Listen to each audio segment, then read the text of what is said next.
Leading us in prayer today is Reverend Tim Bresnahan of Harvest Church in Pierre.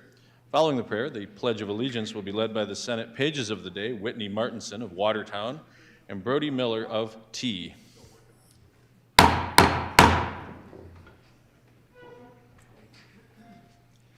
Yeah, let's pray. Heavenly Father, we come before you this morning asking for your blessing on this session, this conversation. We pray, Lord, for your wisdom. Lord, I thank you for all of our senators and the way they lead their families and their communities. We pray a special blessing upon them, Lord, that they would lean on you and your grace, your providence.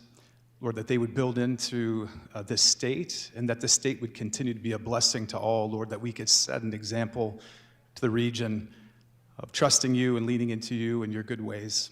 God, you're good. We give you glory today. And again, we thank you for this moment. Lead us accordingly and help us trust you every step of the way. We pray this in Christ's name. Amen.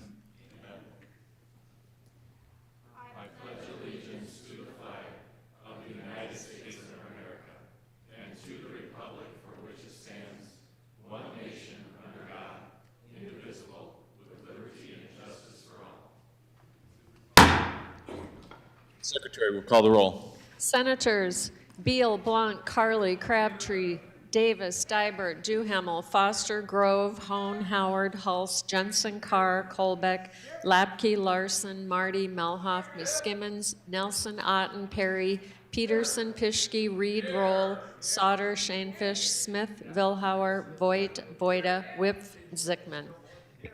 Mr. President, we have a quorum. Approval of the journal. Mr. President, the Committee on Legislative Procedure reports that the Secretary of the Senate has had under consideration the Senate Journal of the 35th day. All errors, typographical or otherwise, are duly marked in the temporary journal for correction, and we hereby move adoption of the report. Submitted, Chris Carr, Chair. Is there a second? That has been moved and seconded. Is there any discussion? Seeing none, those in favor say aye. Opposed, nay. Senator Grove. Yes, Mr. President. So today is a special day. The Doctor of the Day program is sponsored by South Dakota State Medical Association, and I want to introduce to you my childhood doctor, Dr. Steve Schrader. Yeah, I will just tell you this really fast. So, Dr. Schrader practiced family medicine in Miller, South Dakota for nearly 35 years, and he was my family doctor.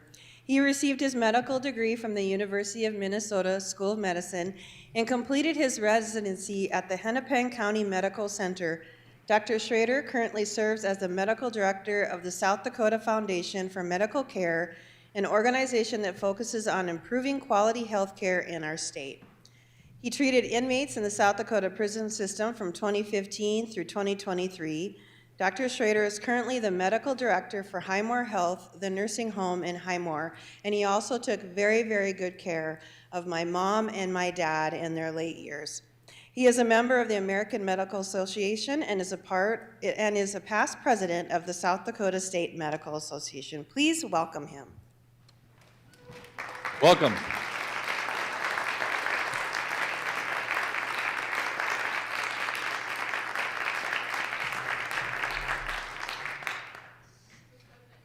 Senator Voida. Granted. Well, members of the Senate, today I would ask you to help me welcome my family. I have Asher here, and it's his birthday. And then I have my daughter Ember and my husband Justice. Welcome.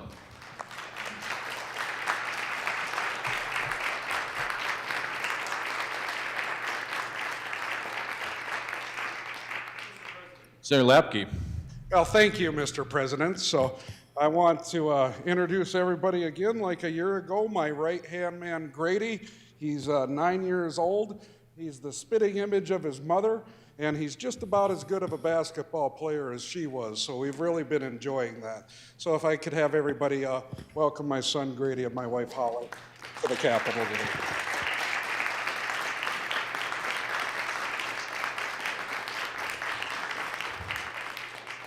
He's a lot sharper dresser than you, too.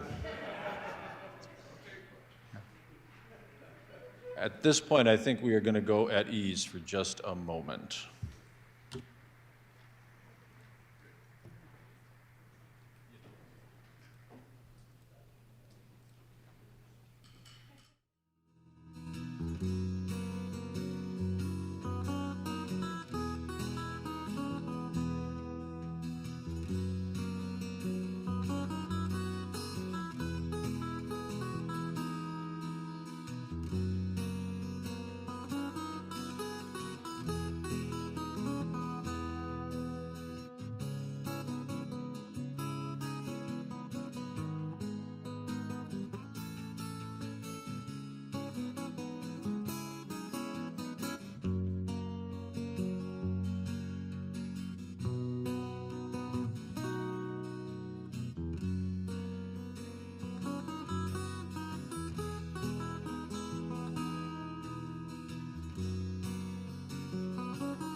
just a moment.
We'll come back into order, and we are on communications.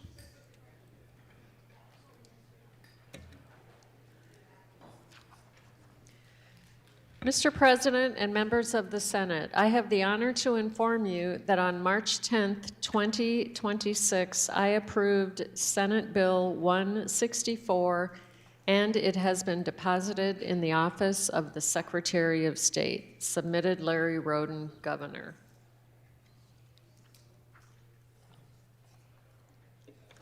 Reports of standing committees. Mr. President, the Committee on Joint Legislative Procedure reports that it has had under consideration the proposed calendar for the 102nd legislative session and respectfully requests the days of the 102nd legislative session be adopted. There's a copy, you can find a copy of the calendar on your computers and I believe on the website. Submitted, Chris Carr, Chair.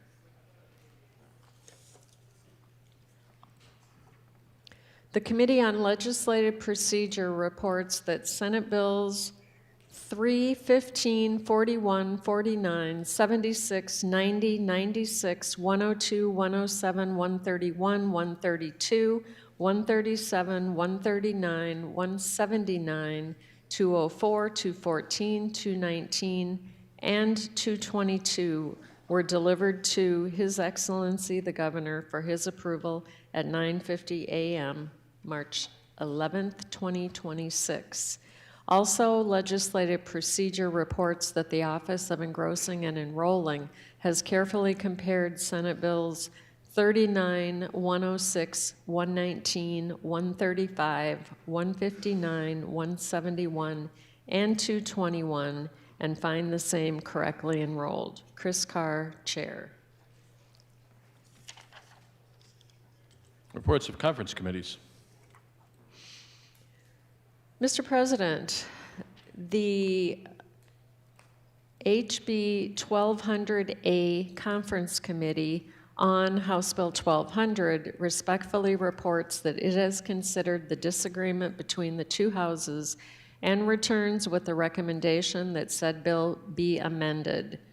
Submitted, Rayfelt and Reed, chairs.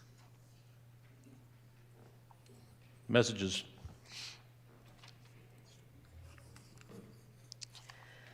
Mr. President, I have the honor to inform you that the House has concurred in Senate amendments to House Bill 1038, 1215, 1220, 1274, and 1320.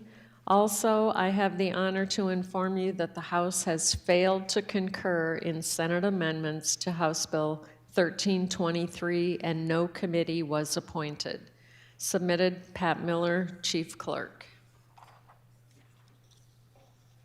Mr. President, I have the honor to inform you that the House has appointed Representatives Norstrup, Derby, and Jorgensen as a committee of 3 on the part of the House to meet with a like committee on the part of the Senate to adjust the differences between the two houses on Senate Bill 121. Pat Miller, Chief Clerk. And, Mr. President, I have the honor to inform you that the House has appointed Representatives Derby, Casson, Schubeck as a committee of 3 on the part of the House to meet with a like committee on the part of the Senate to adjust the differences between the two houses on Senate Bill 74. Submitted, Pat Miller, Chief Clerk.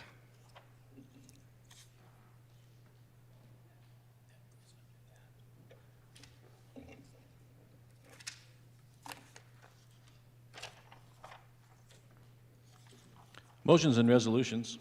Senator Melhoff moved that when we adjourn today, we adjourn to convene at 10 a.m. on Thursday, March 12th, the 37th legislative day.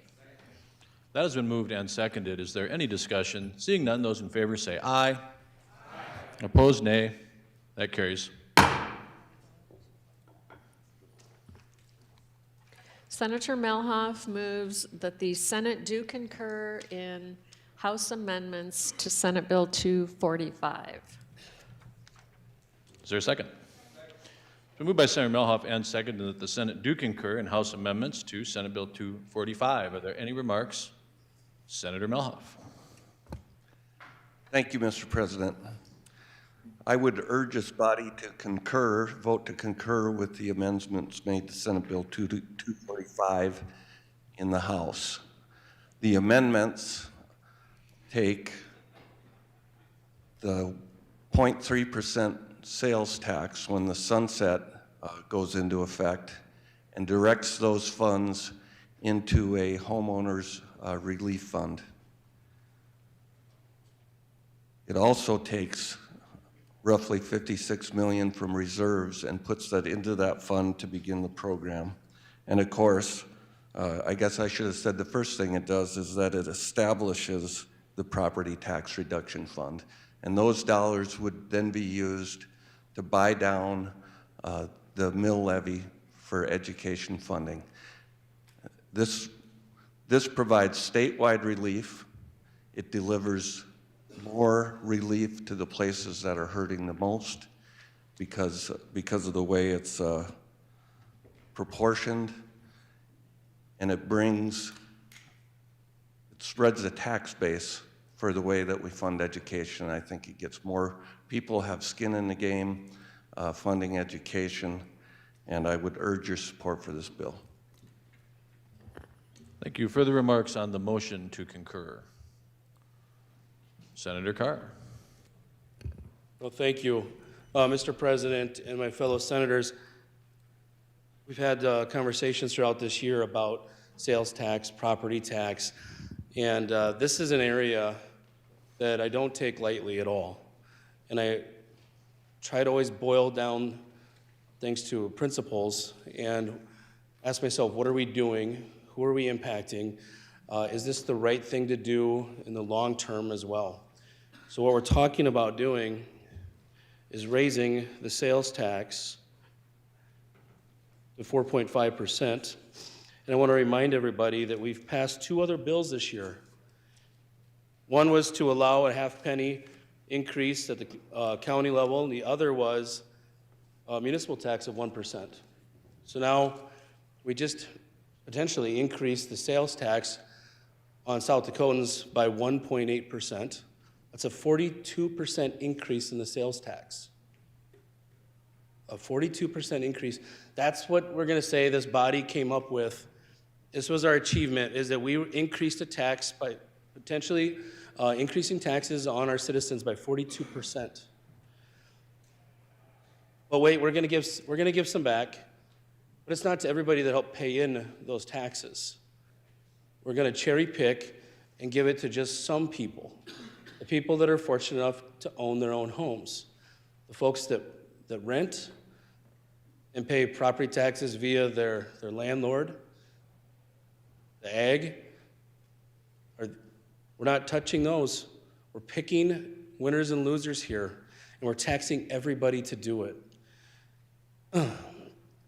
I'd also ask you to think about a couple things as we move forward. This is, to me, one of the prime examples of getting married to a bill, or getting married to an idea, and to sacrifice some of the principles that you would normally vote on and would guide you to try to provide something here in the last couple days before we leave. I understand that urgency. I understand that you want to deliver something, but you have to ask yourself, at what cost, and do the ends justify the means? Property tax was used to fund our state and our local governments and our education because it's a known amount, it's a known quantity. We set the mill levies, it funds what we need. Sales tax can fluctuate. So let me ask you this, if we do this, we increase our potential sales tax on our citizens to 6%, well, actually, it'd be at 8%. You think about that, because we have the city tax as well that already exists at 2%. So now we have an 8% sales tax in our state. And remember, I was telling you earlier this year what our surrounding states are. I'm looking for my little table here. Wyoming, their total is 6%. Nebraska, Omaha, Nebraska, 7%. Des Moines, Iowa, 7%. Fargo, North Dakota, 7.75%. Minneapolis, Minnesota, 9%. We are potentially going to have communities that are paying 8% all of a sudden in sales tax. That's wild to me. We think that that's going to be our legacy and our accomplishment here.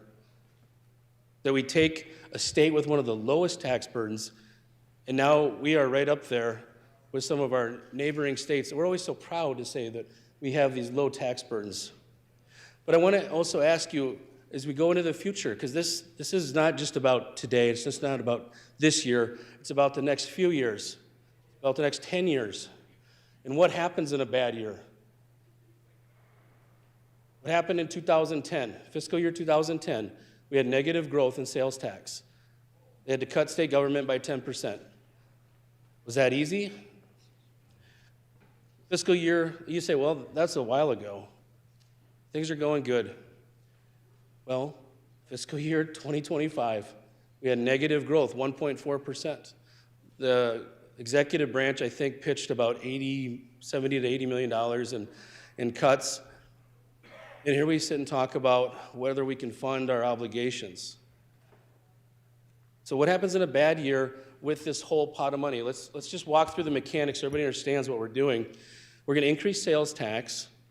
Those dollars are going to go into a fund. They're going to help reduce the mill levy for property tax relief for owner-occupied only.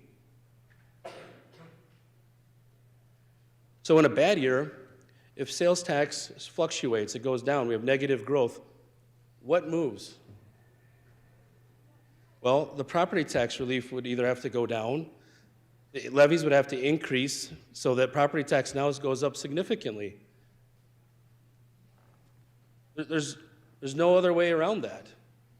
Unless you're going to try to increase the sales tax even more to now pay for that negative growth.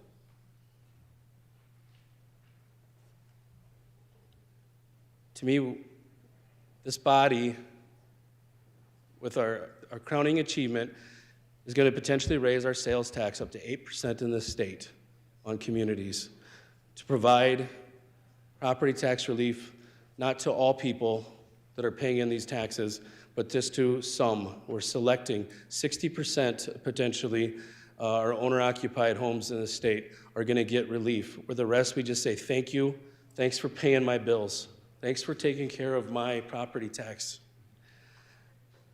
That I can't get there.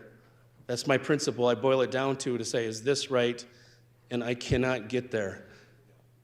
I've supported a lot of other ideas, but there has to be quality. There has to be good tax policy, and this is not it. So I would ask you to resist. Thank you. Further remarks on the motion to concur, Senator Howard. Thank you, Mr. President. Well, I respectfully disagree with the previous speaker. And, you know, he does make it sound like this bill is going to increase our taxes. The bottom line, folks, is we have not been able to make that tax cut permanent. The sunset is expiring. The tax is going back to 4.5. Accept it and move on. Am I happy about that? No. But I would much rather have that increase go to help fund education to a greater degree, and in the process help homeowners. Maybe nobody here has homeowners that are struggling in their district, but when you have a 40% increase in taxes, not in assessed value, in taxes paid in 4 years, we have people who are struggling to stay in their homes. And the state already uses sales tax revenue to help fund education through the state aid to education formula. We already do that. This is simply the effect on the general fund. I mean, the opponent is pitching this as this is a tax increase and what are we going to do when the revenue fluctuates? But he's supported making that tax cut permanent. So the effect on the general fund, whether this passes or making that tax cut permanent, the effect on the general fund is the same. Except with this, at least homeowners are going to see some benefit. And education is an expense that we should all be paying into. It should not be primarily on the backs of property owners. We all want our kids to get a good education. We should all help pay for that. So there's no hypocrisy here. I would urge the body to vote for this and support this, please. We have too many people struggling to stay in their homes. We have been saying that we support property tax relief.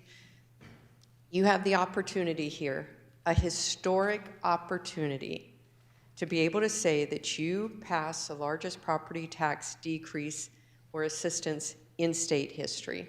And I think that is something that we could all go home and be immensely proud of. I urge your support. Thank you. Thank you. Further remarks on the motion to concur, Senator Whipf.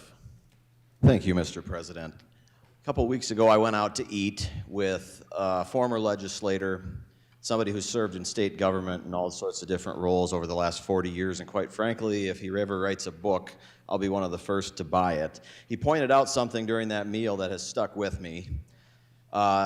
When you go out to eat in this town during session, most of the waitresses that are walking around are state employees who are working a second job to pay their bills.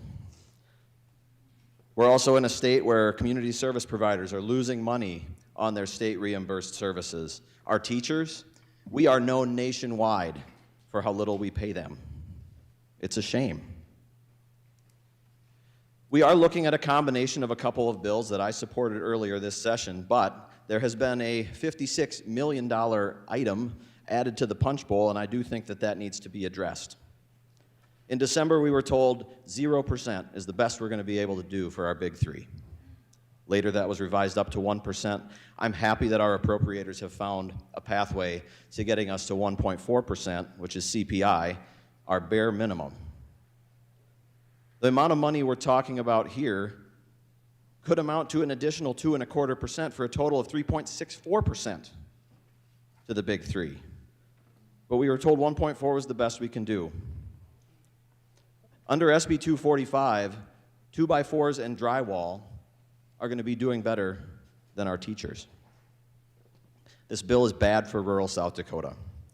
When our state gets in trouble in a few years because of this bill, raising levies or opt-outs at the local level will shift the burden onto other classes of property, and those expenses roll down to our farmers. Our farmers should never be used as a bargaining chip. We saw this same thing back in 2011. We were dealing with 10% across the board cuts, and what happened? We all know the answer to that. Another reason to vote against this is that this is a regressive tax policy. All South Dakotans pay sales tax. While the benefits of 245 will only accrue to people fortunate enough to own homes, as we heard from the good senator behind me. There is no income cap, no max home value to qualify. The biggest homes owned by the wealthiest people will get the biggest benefits. Earlier this session, we passed SB 96, a plan that before the session, the governor described as the only plan that made sense. Now, all these other plans were floating around at that point. SB 96 didn't really benefit my district, but I voted for it anyway because I believe that a problem for any South Dakotan is a problem for all South Dakotans. It delivered targeted aid to the places where it was actually needed. And we've yet to see that bill come into force. I think we should let that bill come into force and see it work. Senate Bill 245 is not targeted. It is a shotgun approach that will curry favor with owners of large, expensive homes while leaving renters and other property classes out in the cold. This may feel like a good idea now because it's easy right now, but in a few years, we will all be blamed for forcing opt-outs in our districts. When our schools are opting out in 2 years because we aren't able to fund them, they will look squarely at the faces in this room and say that we had a choice and we chose wrong. Do the right thing. Vote no. Thank you. Further remarks on the motion to concur, Senator Vilhauer. Thank you, Mr. President. When the governor proposed his budget back in early December with no % increase to the big three, we all heard from our constituents loud and clear that that just isn't going to cut it. Well, then, about a month ago or whenever it was, we got some good news that our sales tax revenue looked to be about $30 million more than what was anticipated in the budget. And we got all excited about that, and because of that, we are looking at an increase to the big three of, looks like 1.4% is going to come down now. Well, as an appropriator, sitting up in the appropriations room for the last 8 weeks, struggling with our budget, I'm not ready next year to walk away from another $110 million to fund our general fund. You know, if every $25 billion gives us 1% for our big three, look at what another $110 million could potentially do. I appreciate the concerns about property taxes, but to me this is not the way to do it, so I would encourage a no vote on this bill. Thank you. Thank you. Further remarks on the motion to concur, Senator Kolbeck. Yes, thank you. Just a little bit of history. In 2023, this body agreed to the reduction in sales tax from 4.2 to from 4.5 to 4.2. And that's going to go away on June 30th, 2027. I remember the caucus meeting where senior senators, some with my same last name, they were appropriators, and they stated that they would not vote for that 4.2 unless there was a sunset added. The reason that we added that sunset, and at that time why we were so concerned, is because we didn't know how we were going to fund 24, 25, and 26 with the incoming revenue. We based, obviously, our sales taxes based on how our state government's going to grow. But if we do this, 245 takes the sunset away and actually will raise the sales tax to 4.5 and maybe higher and give the difference to owner-occupied homes only. I believe we're chasing a horse to the sunset with this bill. I also believe it will hinder future appropriations as far as our duty by the Constitution and a balanced budget. So as I'm standing here, I'm sure some people are saying, well, what changed? Why did you, early on day 5 or 10, why didn't you support a different bill? Well, I did support that. I did support whatever it was, 118. But as we know in legislation, we have to back a horse. And I backed that horse and it fell on the track. So I backed another horse. And that was Senate Bill 96, and we got that one in the stall. So we're gonna feed that horse. And then there's another one, 1245. That was a dog shot. That one made it into the barn. So we're gonna fund that sales tax. And now we're looking at another one. We're on day 36. And we do this as legislators. We have to pick winners, we have to pick losers in bills. I'm not talking about people, I'm not talking about picking an owner-occupied over someone who lives in an apartment. But that's why I've changed.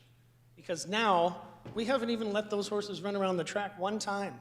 We don't know what we're gonna do. We don't know how we're gonna benefit. We don't know how much property taxes are gonna come home, how they're gonna come down. So that's why now, today, day 35, 36 of 37, we're talking about this bill and why I think we should vote no. It's not going to sunset until June of 2027. This bill doesn't have to be done now. 96, we could make a very good argument that it should be done now.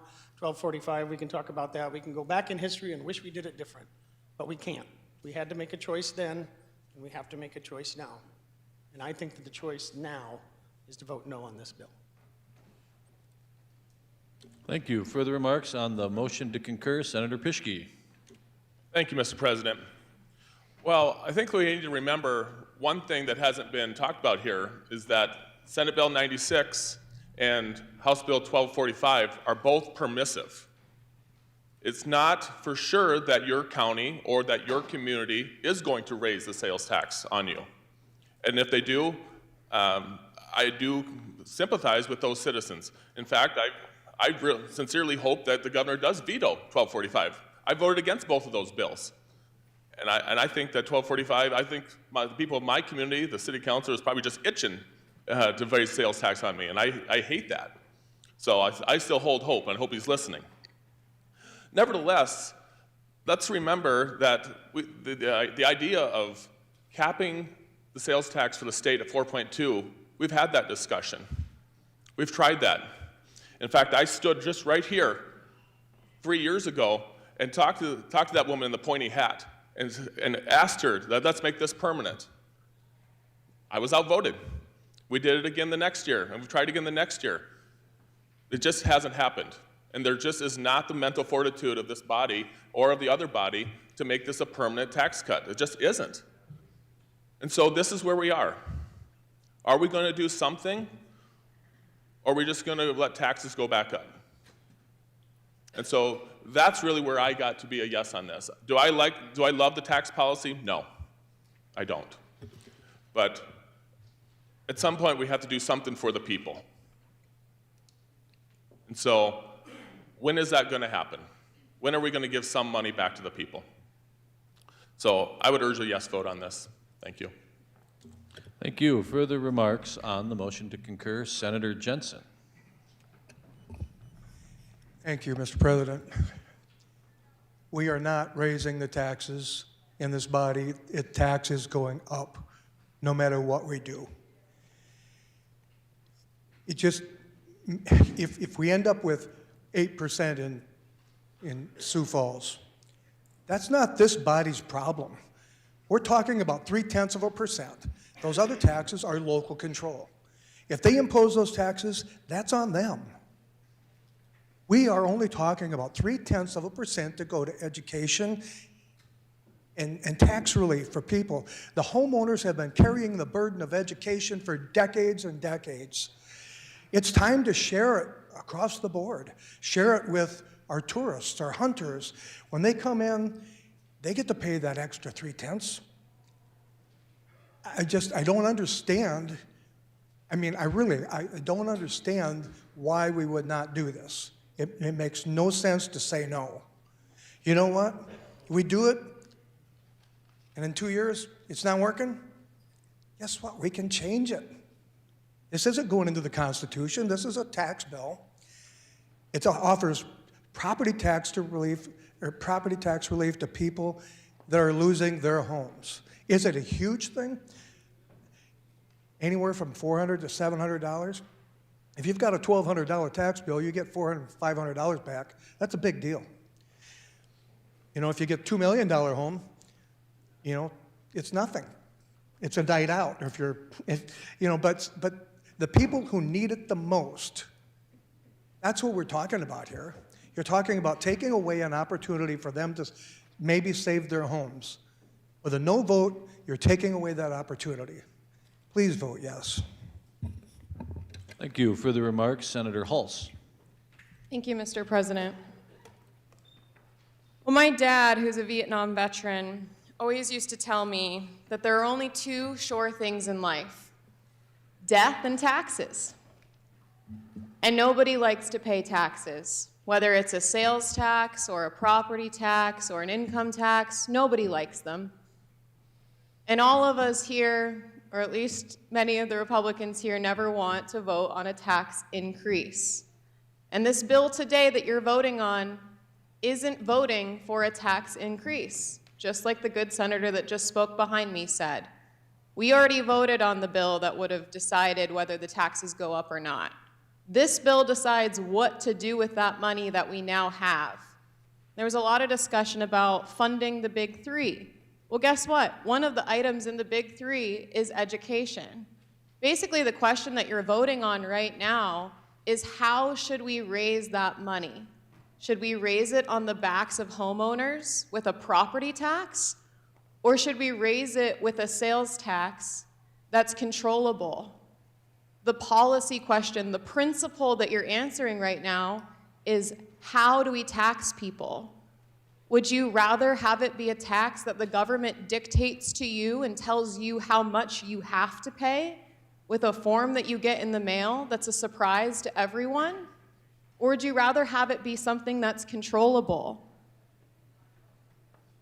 For the typical South Dakota homeowner, this bill only would become a tax increase if they spend hundreds of thousands of dollars a year on taxable goods. The average income in South Dakota is like $50,000 something a year. Nowhere near $200,000, $300,000, which is what you would have to be spending for the 0.3 to even really make a difference with how much this is going to make property tax bills go down for the average homeowner. We've had the 8-year Olympic average for ag, and commercial properties can contest their evaluation based on, or how much they pay in property taxes based off of the income that they bring in. But guess who doesn't have any way of getting relief? The homeowner. So yes, this is targeted at them because they're the only ones left holding the bag. And it's time that we do something for them because they have seen 40% increase in the taxes that they pay. And between Senate Bill 96 and this bill that we're voting on here today, it's an overall tax net decrease on these folks. And it's something that they can control.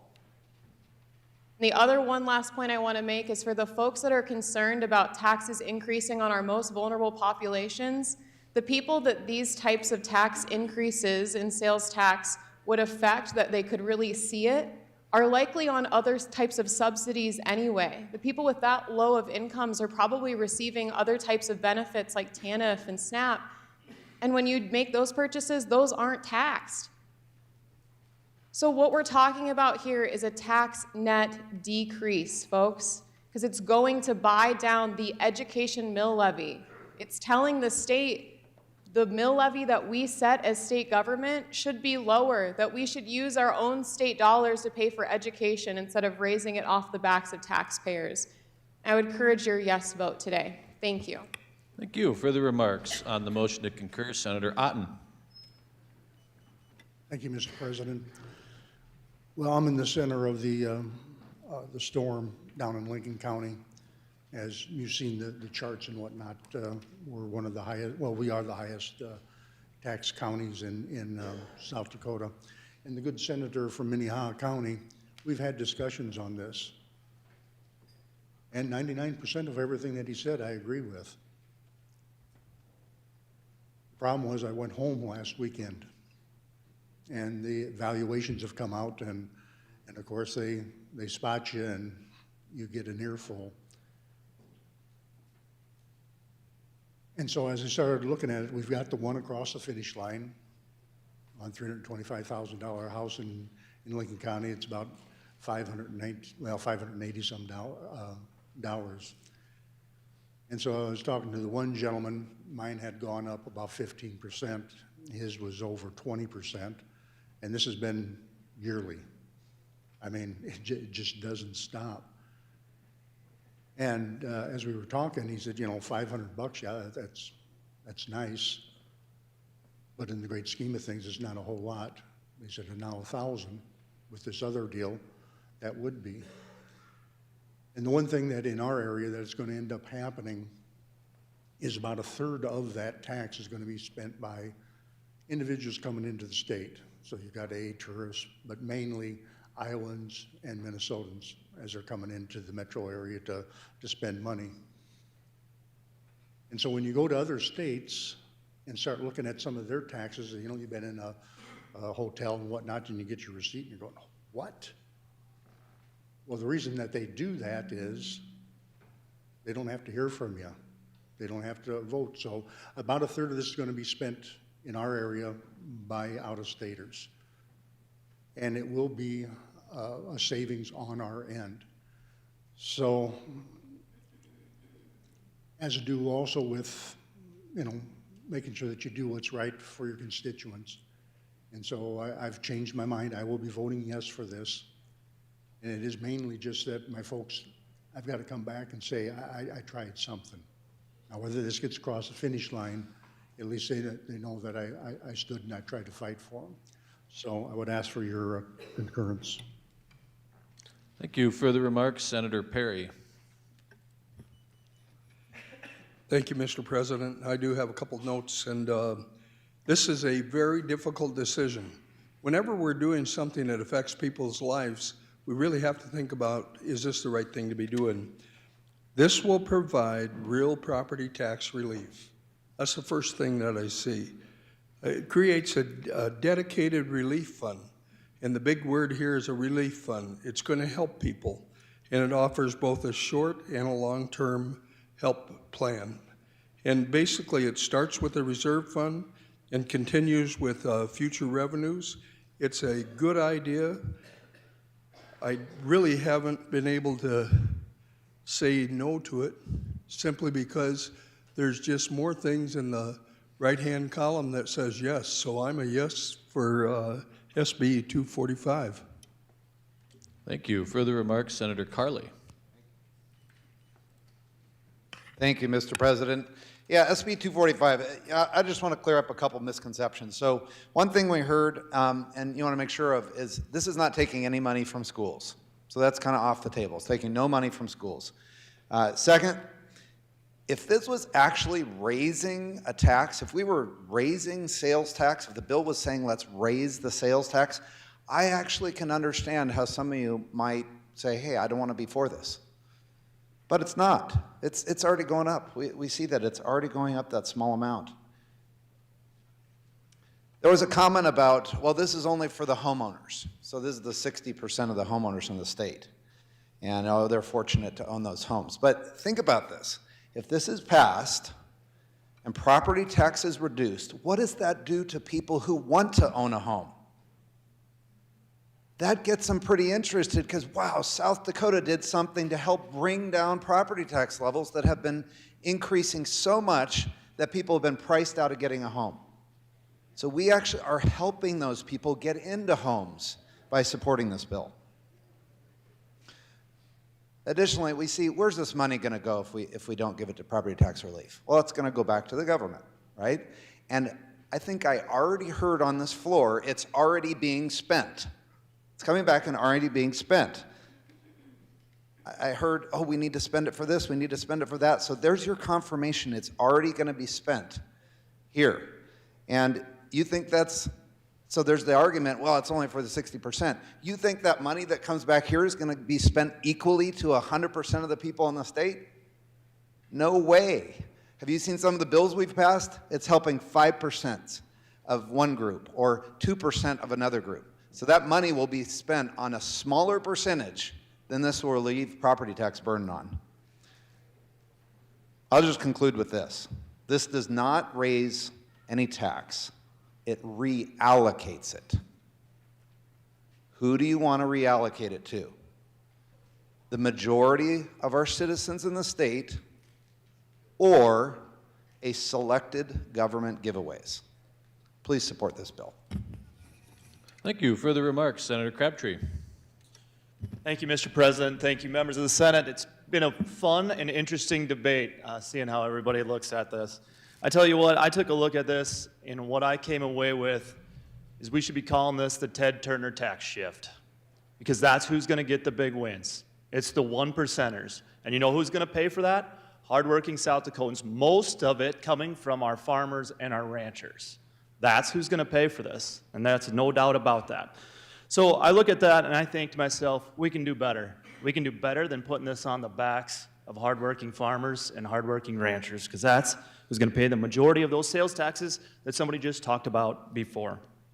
There's a better way to do this. We've already seen this done this last summer, the working families tax cut. If you take a look at that example, that template, that delivered real relief to hardworking South Dakotans, Americans across the country. It's no tax on tips, no tax on Social Security, no tax on overtime. That's going right to the folks who need it the most and making sure that we're taking care of them. That's targeted relief for hardworking families. We've already done targeted relief. We did it with Senate Bill 96, and we should be proud that this body has already delivered significant property tax relief. This plan in front of you, though, specifically includes the top 1%. What the working families tax cut did is make sure that it didn't include the top 1%. That's a better way to go. I'd rather be putting more money back in the pockets of hardworking South Dakotans and less into the people that have the fanciest houses, like Ted Turner. We can do better. We can do better. And honestly, if you just look through the math, this disproportionately negatively impacts farmers and ranchers. There is no way around this. Think about what it takes every time they go to town, they buy equipment, they buy the things it takes to run their operations. They're paying the sales tax bill on this. That's who's picking this up. Now, you're going to say, what do we got for a plan? Well, we got Senate Bill 96 down there, the governor's plan. Already delivered that hardworking relief that we are all looking for right there. So what about the 0.3% that we're all of a sudden in a rush to do something on? We still got one more legislative session to work through those things, to find the right results, to make sure that we're doing things the right way. Instead, we're going to hurry up. And the only thing that happens fast is generally an accident. And so I think a little bit about this. It reminds me a little bit when I was younger. You'd go to a store, and my mom would say something to me about, I'd come back and I'd say, hey, I like both of these items. And she'd say, hey, you can pick one. We can only afford one. So pick the one that you want. Well, we picked that one. That one is Senate Bill 96. And it's going to be glorious when the governor signs that. We can all celebrate bringing real targeted relief back. In the meantime, I think we should be voting no on the Ted Turner tax shift and making sure that we're focusing on the folks at home. Thank you. Further remarks on the motion? Does anyone wish to speak before Senator Howard speaks? Senator Dibert. Thank you, Mr. President. I waited to hear all the debate until I weighed in on this. We had a summer study this year that had 19 concepts come out of that summer study.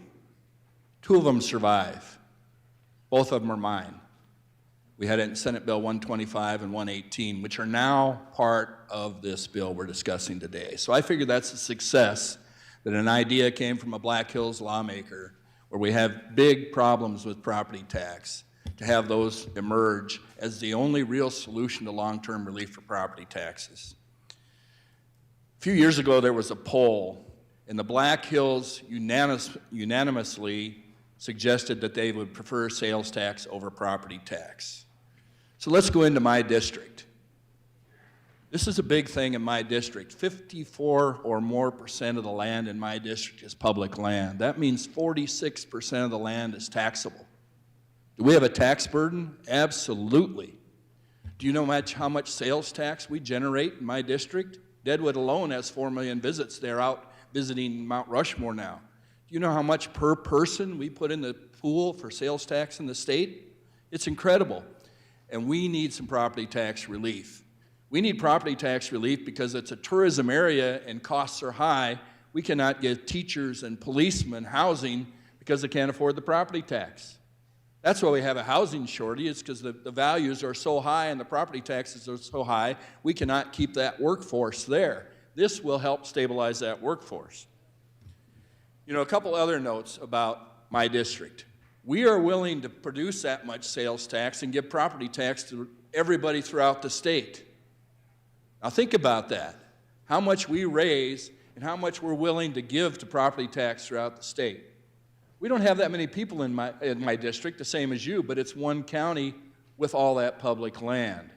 This is real property tax relief in my area where the school formula is our biggest tax burden. Over 62% of my taxes go to the school district. This gives me relief. I'm not the 1%. Earlier when I was pitching my Bill 125, there's 252,000 owners that are owner-occupied in the state. That's a quarter of our population that we're giving tax relief. It's not necessarily the 1%. It's 252,000 taxpayers we're giving relief to through this bill. I've always been a proponent of taking the 0.3 and put it into property tax relief. I ask you to join me and support the theory of the Black Hills where we need this tax relief. Thank you. For the remarks, Senator Voida. Well, Mr. President, this has been a very interesting debate. You know, a bill that was carried by one of the opponents of this bill that just stood up and spoke literally just made the argument against his own bill. Amazing. You know, I voted against that bill because I wanted the sunset to come off because I think we should have eliminated the sunset on that. But now here we are, the body shot that down, and the question is, what are we going to do with that? Are we going to allow it to go back to the general fund to be sucked up into every non-fundamental principle that the government should not be funding in 28? Because I can tell you, we just lost 3 more battles in appropriations this morning of stuff being funded that shouldn't be funded. So I'm just amazed at the mental gymnastics that are going on here. Thank you. Further remarks on the motion to concur. Does anyone wish to speak before Senator Howard speaks a second time? Senator Grove. Thank you, Mr. President. Actually, I would ask her a question, perhaps. So I'm actually kind of confused about what we're doing with this bill. So we already voted, and someone please help me. We already voted on SB 195 and killed that. So now that's already going to happen. The increase is already going to happen. We voted on 1245, I think it was 1245, and that passed. That was for municipalities. We voted on 96, and that passed. So now we're looking at this bill and this bill only, and I don't know, is there an increase in here? I don't know what I'm missing. Are you posing a question to Senator Howard? Would you, maybe, wait, let me, oh yeah, and then I have a comment. All right. Senator Howard, would you wish to respond to that question? Thank you, Mr. Chair. Well, the simple answer is the sales tax will increase from 4.2 to 4.5 because we have killed every attempt to make that permanent. So yes, there will be an increase in the sales tax of 0.3, but to her the good representative from Fall River County's comment earlier, it's a question of what are we going to do with that? What are we going to do with that 0.3? Are we going to use those funds to help pay for education and spread that cost across everyone and use tourists and outside visitors to help pay for that and provide some benefit to our homeowners? Is that? Further remarks, Senator Grove? Yes, Mr. President. I guess that, so in several of these bills that we've already passed, there are referendums, there are options for citizens to say no to the tax increases. As a citizen in what I call Middle Earth, South Dakota, we are going to be the ones that are paying when counties or municipalities decide to increase their taxes. We are going to be paying, and that is going to impact my people who are farmers and ranchers. It's already passed. So the only thing that I can come to in conclusion, well, first of all, I love that there's the seed money that's going to go in there that will go to the owner-occupied. So I appreciate that. But the only other thing that I can think of is that 4.5% is going to happen. So my people who also have owner-occupied will at least recoup that 3%. So I guess that's my struggle, and if somebody else wants to give me some information on that, my reason for being a yes would be that I'm literally, the only thing that I have to offer my people at this point in time is that they'll get that 3% back on their homes if our counties and our municipalities don't make any other changes. Thank you. Thank you. Further remarks, Senator Blanc.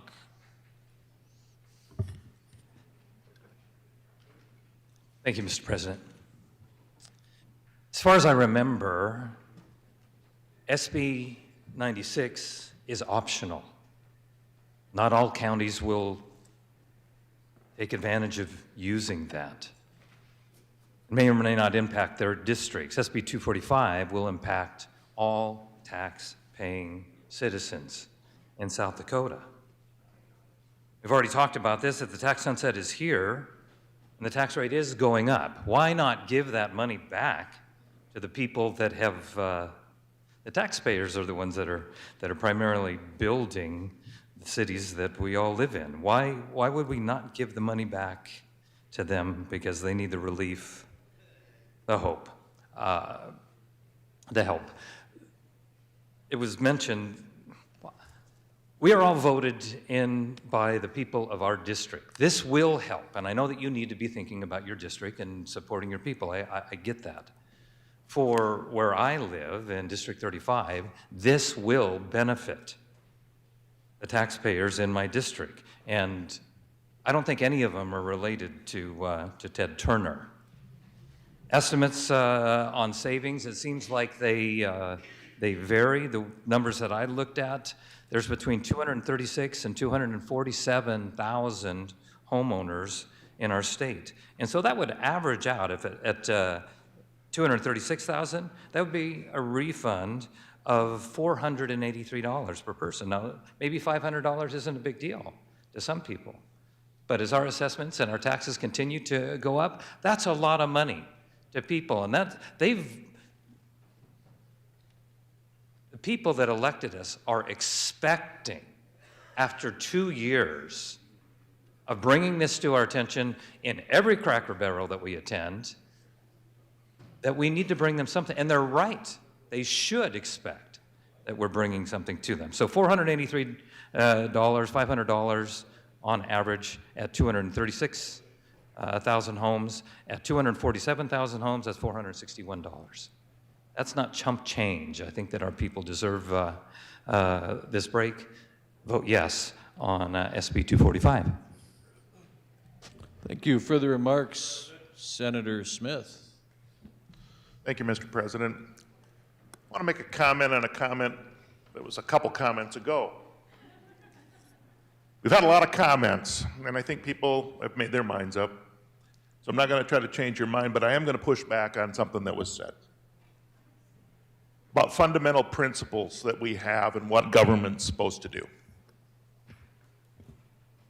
We have a general fund that covers what we're supposed to do, and we often run short, at least this year, on what that general fund is at. So we could do the things that we should do, and those are provide education for people to make sure that we have good roads, clean water to drink, safety for our citizens, and infrastructure so we can have a successful state. All of those different things happen because of that general fund. So to put money that used to be there that was taken away because we had some really high times, so we lowered the taxes to give money back to the people, which the reason we had that was because of a federal windfall that we took. And we had a sunset on that because we know that federal windfall would end. It did. And now we put the budget back to where it has been. It's not a waste of money. We're not doing anything different than we did before. What we're doing is putting it back to where it was when we are in more standard time. Now, property taxes did go up in certain areas quite a bit. There are bills that we have passed that will address that in those communities that are targeted. We punished growth last year. We needed to fix that. But so much of the state isn't. And what we're going to do here is, if we do this today, we are going to tell every renter in my district and in my city that you get to pay more and the homeowners around you don't. That's what you're doing. Every person that doesn't own a home is going to pay for the people that do own a home. And in my district, that's a lot of renters. And to say that they don't contribute in taxes to the schools is a lie. Because the landlord that owns the building that they do pays taxes, and they pay that in their rent. So they are contributing to that state aid formula as well. So don't mix all that up. Who are we shifting for? What are we doing? Who's getting the money? It's quite clear. Homeowners. Correct? Homeowners. The rest of the residents. And to the good folks that say, you know, when you do come to the bigger cities and the bigger places, you will be paying those taxes for us as well. And we might raise those taxes in those different counties too, because we have that option, right? And we would do that, and then you'll pay even more. So remember that. But when we talk about the fundamental principles of why we're here to help people. Remember that. You're here to help your constituents. We're here to make sure we have good schools. We're here to make sure that people have access to health care. We're here to make sure that we meet the needs of the least of these. We have an obligation. We got a Bible this year from a friend of ours here that helped us get that, and I read Matthew 25 again. Matthew 25 is quite clear on what it tells us to do. Thank you. Thank you. Further remarks? Senator Zickman. Thank you, Mr. President. I'll yield my time back to the prime sponsor. Thank you.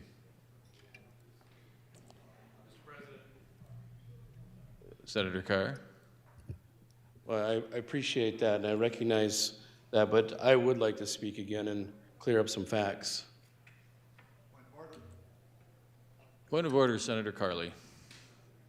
Just last week, you ruled against, not ruled against, but you suggested that the policy is if someone calls that, we're supposed to finish, and you concurred in that. Mr. President? I do remember that. Senator Carr, I'd make you the same offer I made Senator Carley. Do you want to defer to the leader or not? Mr. President? Yeah, I would like to defer to the to the leadership. That's typically reserved for leadership, and with all due respect to the good senator from Sioux Falls, he's not a member of leadership. And so I would, and that you have the discretion as the presiding officer to allow someone to speak.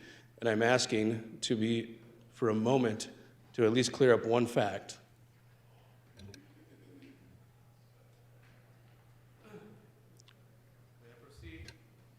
Mr. President. Does anyone wish to speak before Senator Carr speaks a second time? Thank you, Mr. President. Thank you, members.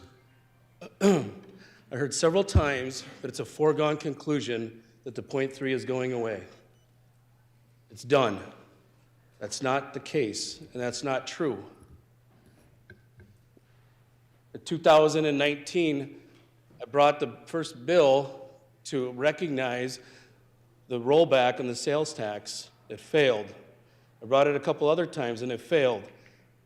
Should have I just given up? It took a few times, but eventually we got there, and folks understood the importance of it. In 2023, we finally passed it. To say that's a foregone conclusion, I've heard that scare tactic before as well. I think back to the many times folks have threatened a jungle primary, bringing that through the initiated measure, and then I've heard Republicans say, we better get in front of this. We gotta enact some sort of jungle primary. When we talked about women in sports a few years ago, the fear-mongering occurred around NCAA and college sports. It's gonna kill college sports. I'd resist basing your decision and your vote on fear of what might happen, but we do have one more session before the .3 goes away, because it doesn't go away until July 1st of 2027. And we can have a discussion about that. We could talk about extending the sunset even. There's plenty of options to still discuss. It's not a foregone conclusion. And I just wanted to make sure everybody understood that, because there's several people that have talked about this .3 automatically going away. It's going to get spent. That's not what's happening today or this year. Thank you. Further remarks? Senator Melhoff in closing. Thank you, Mr. President. Well, this certainly has been a lively debate, a lot of information shared with the body and those listening at home. But this point has been made before, and I'm going to make it again. Concurring with this resolution does not raise taxes 0.3%. When the sunset comes off, taxes will go up. That ship has sailed, and it's going to happen. What it does do is when that does happen, it directs those dollars into a fund to benefit homeowners. Now I spent my whole summer last year traveling around the state talking about property taxes and the relief that was needed, particularly in some very, what I would call hot spots, where homeowner property valuations have just gone up exponentially. And the reason that those folks are being hit so hard is because we set the mill levy here in Pierre, and it rolls out, we set it on an average, and when it hits those hot spots, those people get burned. This bill will provide relief to those, and it will do it in a proportional way. And I would also note that people who own houses also pay for goods and services. So they're carrying the hardest burden to fund education, but they're also going out and buying goods and services and paying into the general fund, which 58% of the education is paid with that. So they're doing both. This bill provides some relief to those folks. And regarding Ted Turner, I was a little shocked that we started the class warfare in this. Usually that's something that happens in Washington anytime somebody tries to cut spending or taxes. Usually, you know, that's the answer out there. It's just going to millionaires and billionaires. Well, a couple of facts. Ted Turner is probably one of the largest landowners in District 24. But do you know what he doesn't own? He doesn't own an owner-occupied residence. He will not get any of this. So with that, I would just urge you to vote yes. We spent the whole summer trying to find property tax relief for folks. And, you know, and ever since I've been here, ever since I've paid attention to public policy, I've heard people talking about the need to bring some property tax relief. Well, by golly, we're finally doing it. So I'd urge your support for 245 to concur with the amendment. Thank you, Mr. President. Thank you. Seeing no further remarks, the question is Senator Melhoff's motion that the Senate do concur in House Amendment on Senate Bill 245. This is a roll call vote. When your name is called, those in favor vote aye, those opposed nay. The Secretary will call the roll. Senators Beal excused, Blanc, Carly, Crabtree, Davis, Dybert, Duhamel, Foster, Grove, Hone, Howard, Hulse, Jensen, Carr, Kolbeck, Lapke, Larson, Marty, Melhoff, Miskimmons, Nelson, Otten, Perry, Peterson, Pischke, Reed, excused, Roll, Sauter, Shanefish, Smith, Vilhauer, Voigt, Voida, Whip, Sickman, Foster, Mr. President, we have 20 yeas, 13 nays, 2 excused. So that motion having received an affirmative vote of a majority of the members elect, the president declares the motion carried and the amendments are concurred in.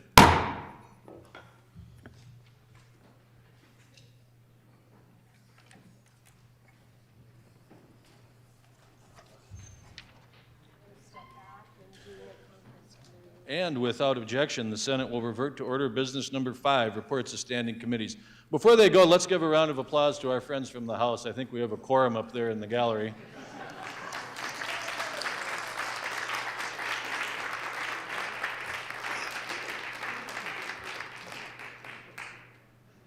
Thanks for joining us. We'll return to reports of standing committees. Senator Otten.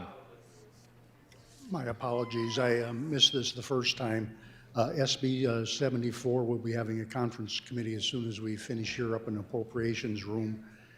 And then SB 121 for the dam, we will be meeting at 10:30 on veto day. Okay. Reports of standing committees. Mr. President, the House Bill 1209A Conference Committee on House Bill 1209 reports that it has considered the disagreement of the two houses and returns with the recommendation that said bill be amended. Submitted Scott Odenbach and Randy Dybert, co-chairs. Consideration of reports of committees. Senator Melhoff moves that the report of the Standing Committee on Joint Legislation Procedures relative to the calendar for the 102nd legislative session be adopted. It has been moved and seconded to adopt the report of the Standing Committee on Joint Legislative Procedure to adopt the calendar for the 102nd session. Are there any remarks? Seeing no remarks, the question before the Senate is Senator Melhoff's motion that the Standing Committee on Legislative Procedure report relative to the calendar for the 102nd session be adopted. This is a roll call vote. When your name is called, those in favor vote aye, those opposed nay. The Secretary will call the roll. Senators Beal excused, Blanc, Carley, Crabtree, Davis, Dybert, Duhamel, Foster, Grove, Hone, Howard, Hulse, Jensen, Carr, Colbeck, Lapke, Larson, Marty, Melhoff, Miskimmons, Nelson, Otten, Perry, Peterson, Pischke. Really? No. Okay. Reed, excused. Roll. Sauter. Shanefish. Smith. Vilhauer. Voigt. Voida. Whip. Zickman. Whip. Peterson is no. Peterson votes no. Mr. President, we have 30 yeas, 3 nays, and 2 excused. So that motion having received an affirmative vote of a majority of the members elect, the President declares the motion carried.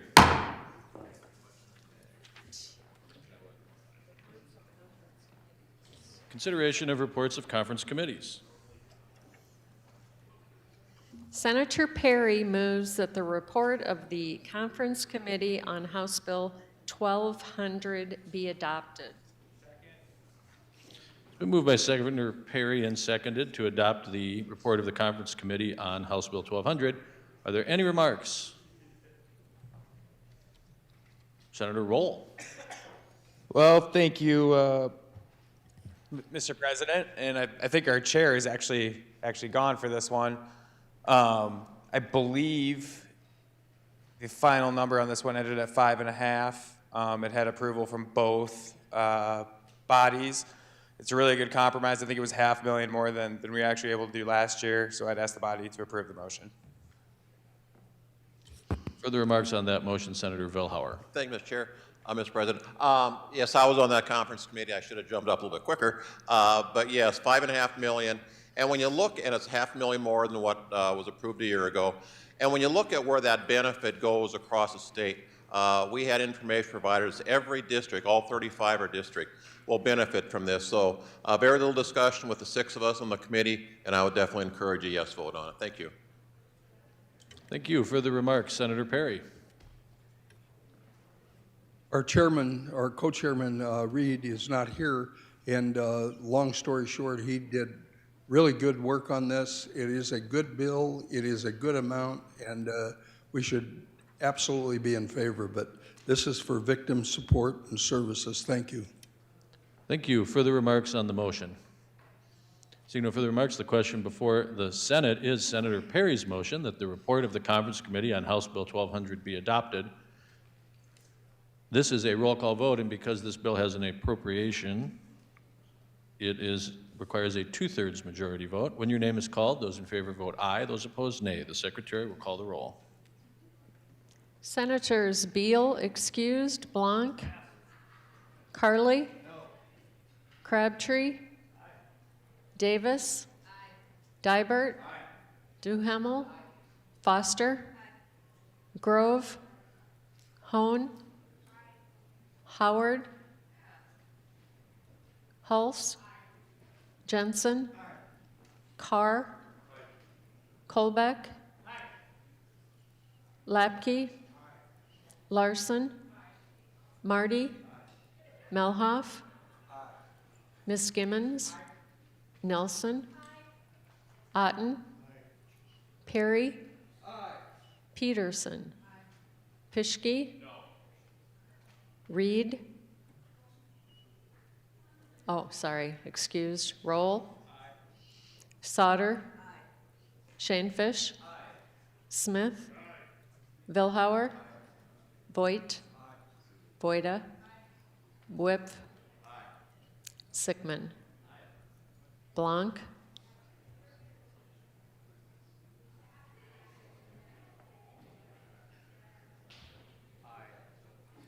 Howard.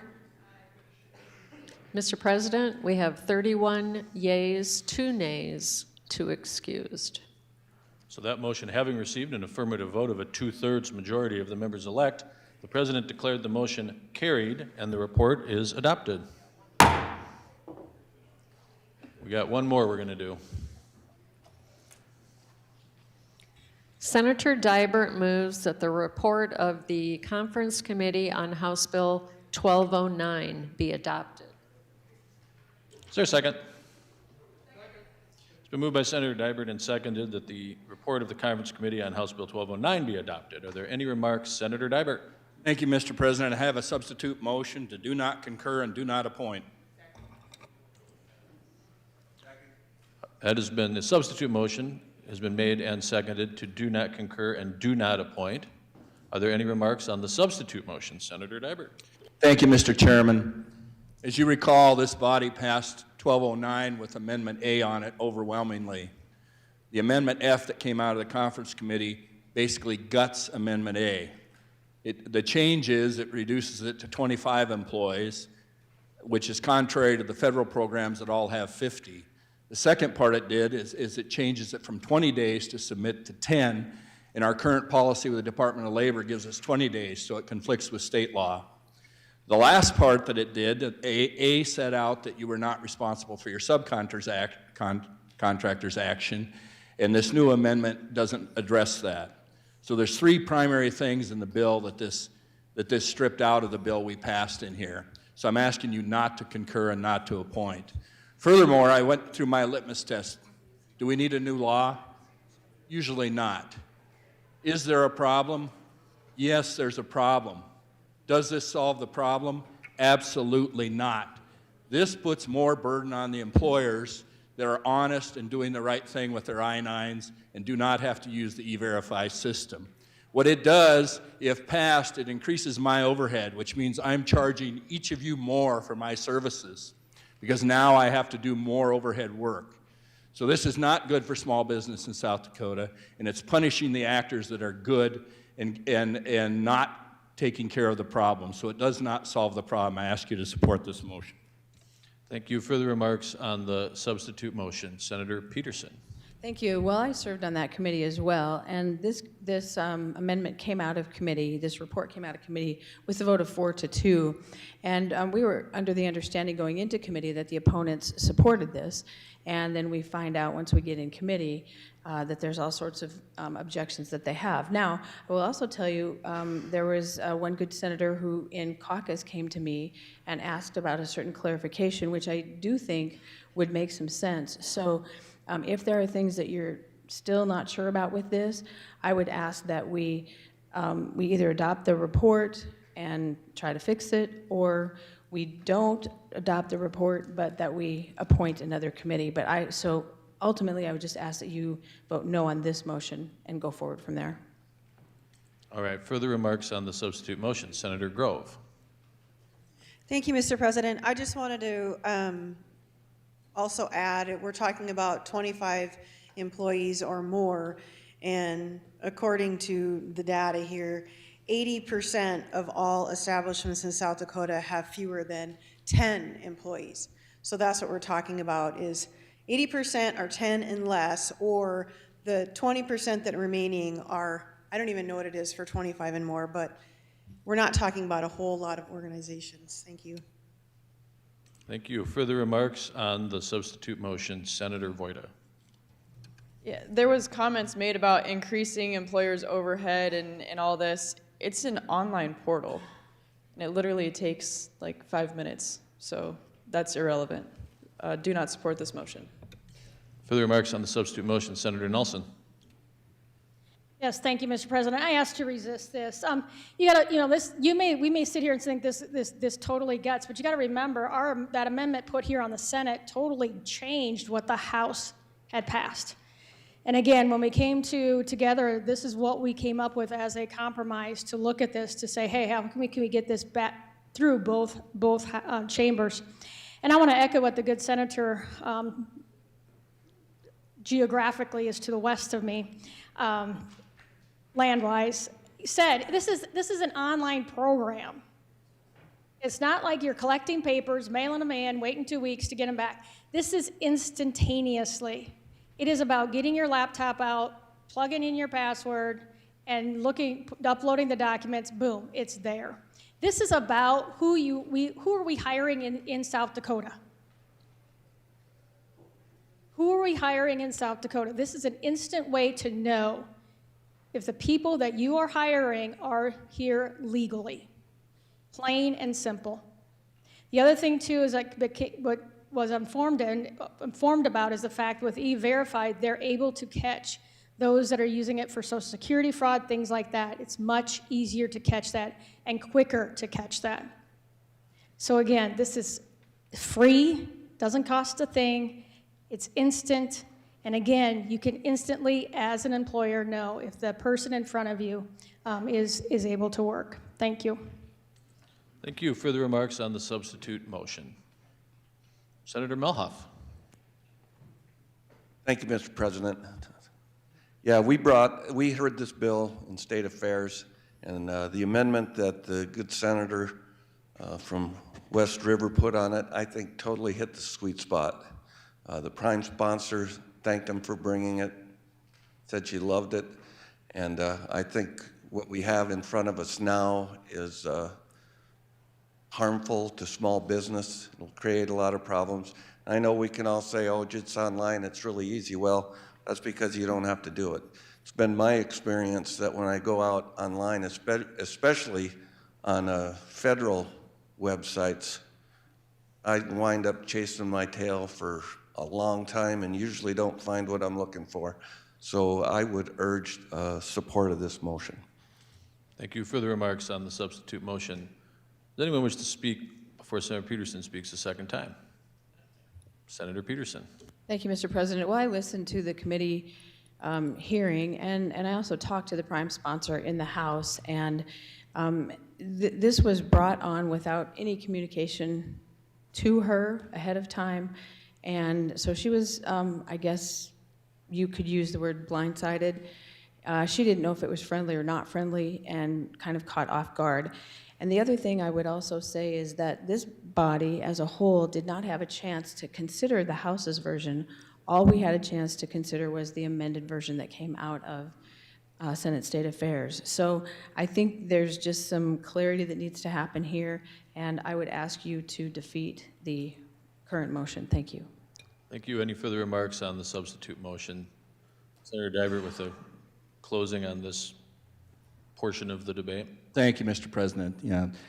You know, I look at the committee that we formed today, and I looked around the room, and which in that committee has been writing checks to payroll for 32 years and has dealt with this through the I-9 situation? Who's done that in that committee? One of us. You're looking at him. So I know how this works. I know how fun federal websites are.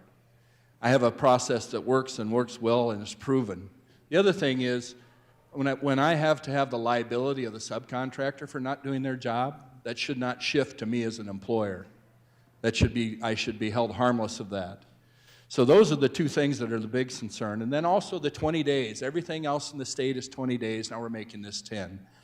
So for those reasons, I ask you to support this motion.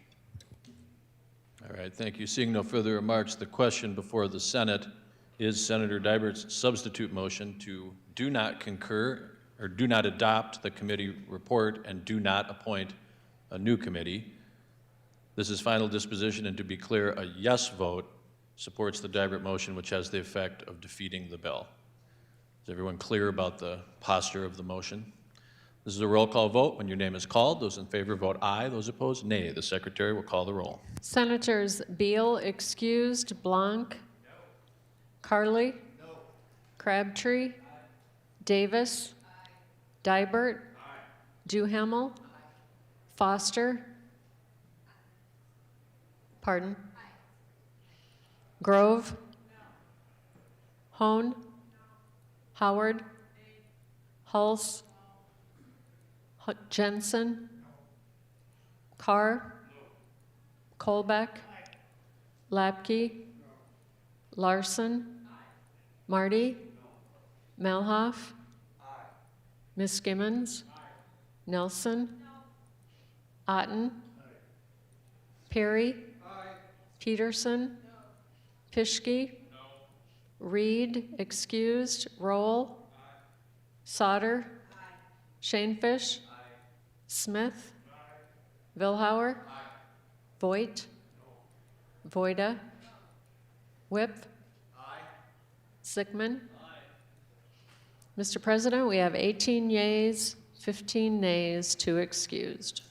So that motion having received an affirmative vote of a majority of the members elect, the President declares the motion carried and the bill is lost. I'm sorry, what did you say? Senator Peterson has given her intent to reconsider the vote by which the bill was lost.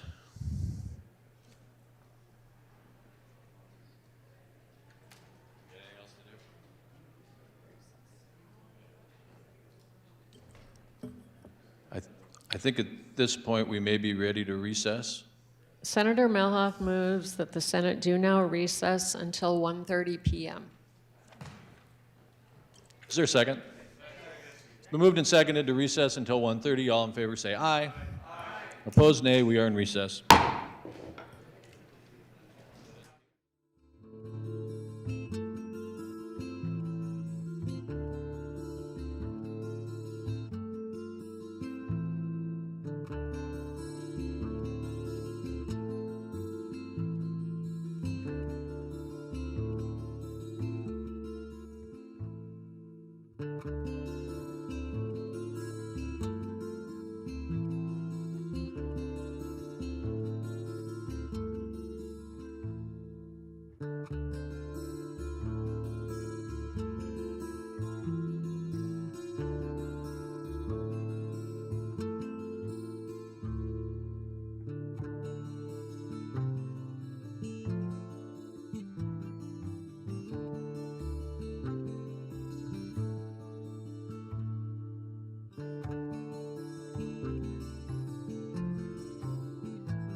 We will come back into order, and we are on motions and resolutions.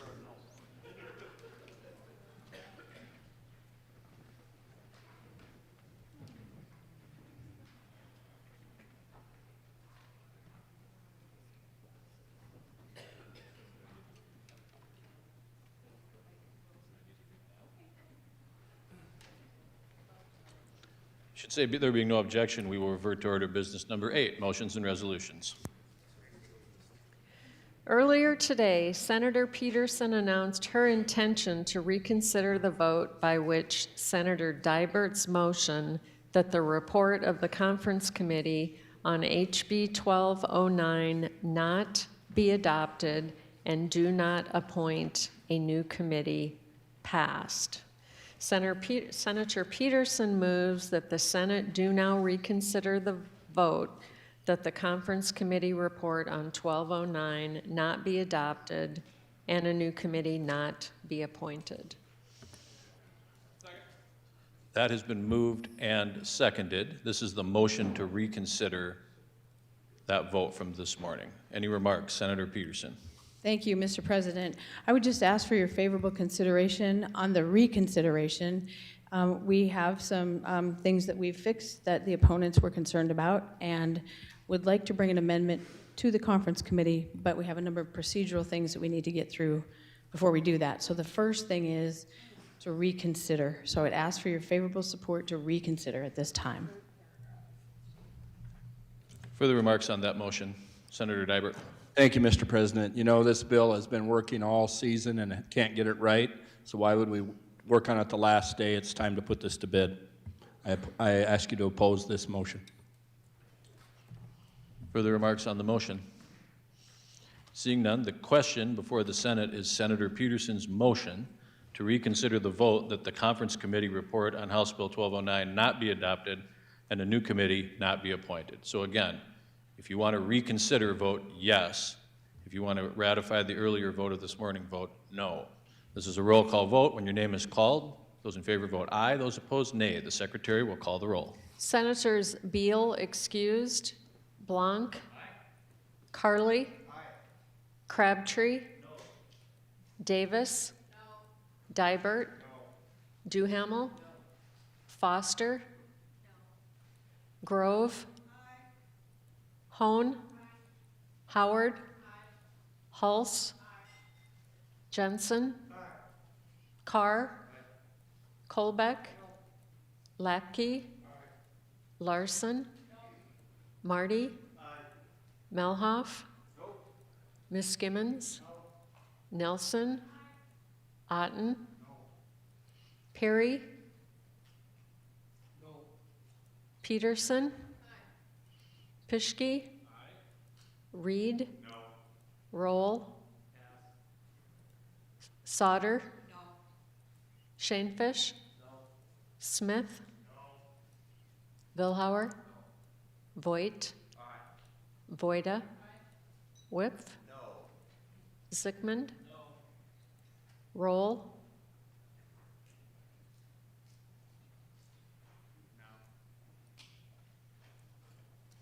Mr. President, we have 15 yeas and 19 nays. So that motion having failed to receive an affirmative vote of a motion of the members-elect, the president declares the motion lost. Senator Whip. Granted.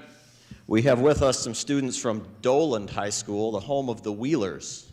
They have been here visiting the Capitol. They got a good tour from former legislator Greenfield and also Caleb Fink, I believe. And please help me welcome them to the Senate. Welcome.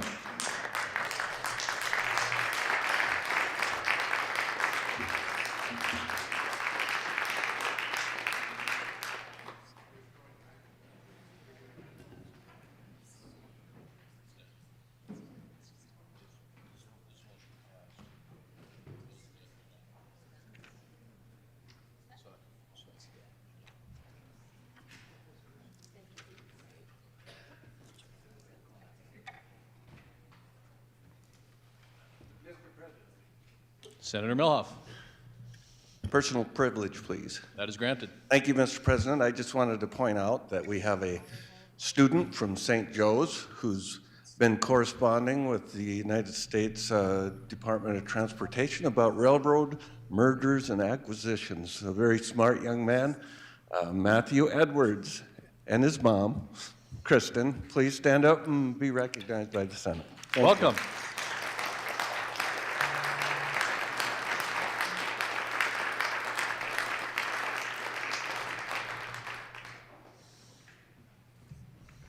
Reports of conference committees. Mr. President, the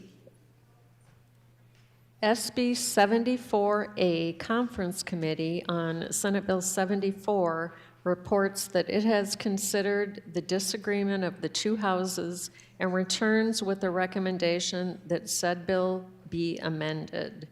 Submitted Ernie Otten, Mike Derby, co-chairs.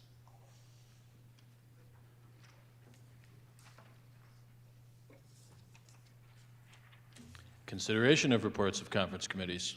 Senator Otten moves that the report of the Conference Committee on Senate Bill 74 be adopted. It has been moved by Senator Otten and seconded to adopt the committee report on the Conference Committee on Senate Bill 74. Are there any remarks? Senator Lapke. Thank you, Mr. President. Well, the Conference Committee met and we adopted an amendment that dropped the current 16.5 budget reserve down to 12.2%, and that is approximately $101 million that will be utilized to cover all of the ongoing or the one-time expenses that we approved this year. Subsequently, the amendment is then going to, at the beginning of the new fiscal year, drop that budget reserve down to 10.03%, which will allocate the $55 million that was approved by this body for SB 245. All right, further remarks on the motion? Seeing no further remarks, the question before the Senate is Senator Otten's motion that the report of the Conference Committee on Senate Bill 74 be adopted. Because this bill includes an emergency clause, this requires a 2/3 majority vote. When your name is called, those in favor vote aye, those opposed nay. The Secretary will call the roll. Senators Beal excused, Blanc. Carly. Crabtree. Davis. Dybert. Duhamel. Foster. Grove. Hone. Howard. Hulse. Jensen. Carr. Colbeck. Lapke. Larson. Marty. Melhoff. Ms. Gimmons.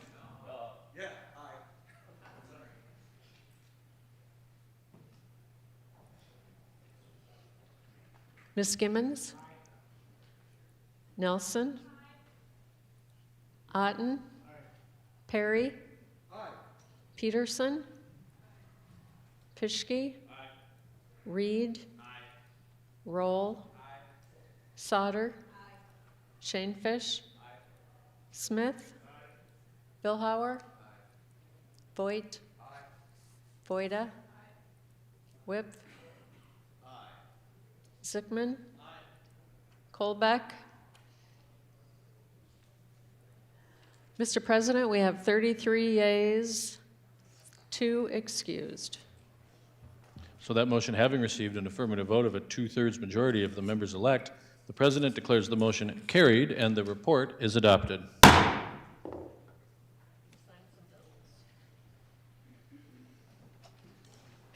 We are going to sign some bills. The Constitution of South Dakota requires that bills be signed in open session and have their title read. And at this time, the President is signing Senate Bill 221, an act to regulate the retail sale of nicotine products and provide a penalty therefor. Now the President is signing Senate Bill 171, an act to amend provisions pertaining to the processing of absentee ballots and to declare an emergency. Now, the President is signing Senate Bill 159, an act to revise requirements pertaining to the minimum age for marriage.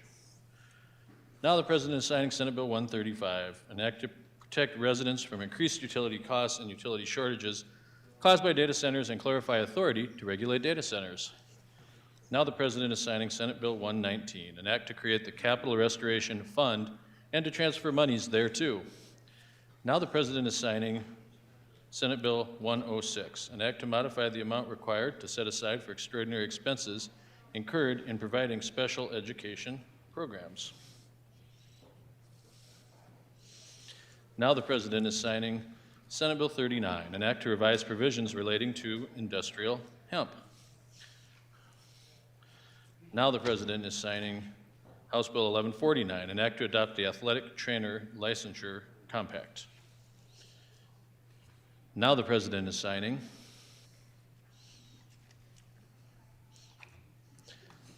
House Bill 1184, an act to define man and woman throughout the state. Now the President is signing House Bill 1187, an act to add coaches to the list of mandatory reporters of child abuse or neglect. Now the President is signing House Bill 1249, an act to amend provisions pertaining to the School Finance Accountability Board and the process by which a recommendation of the board is approved.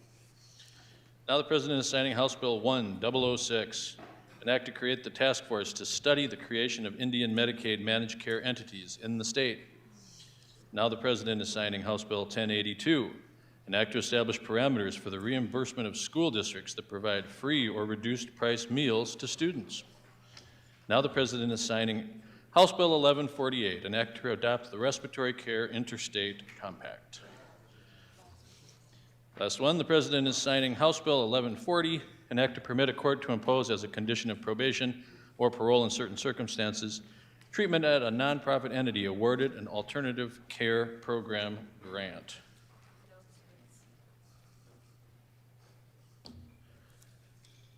And I think we're up to announcements. Don't all speak at once. Senator Perry. Thank you. 8 p.m., Red Rosa, Capitol Commission. Jarvis Whiff is the person that's leading that. If you'd like to come, it'll be a good time. Anybody else? Senator Lapke. Well, one more time, we're going to get the band back together in a PROPS following session today. Very good. Anybody else? Senator Perry, would anyone like to make an announcement before Senator Perry makes a second one? Why not? Senator Perry.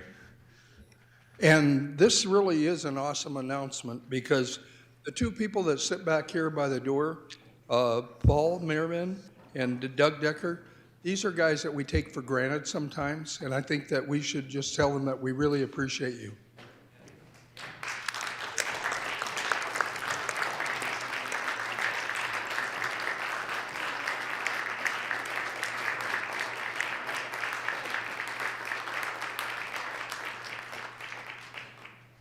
Any other announcements? Senator Davis moves that the Senate do now adjourn. That has been moved and seconded. We've got Matthew Edwards here already with the gavel. All in favor of adjourning, say aye. Aye. Opposed, nay. No. We are adjourned. Nail it. There you go.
you.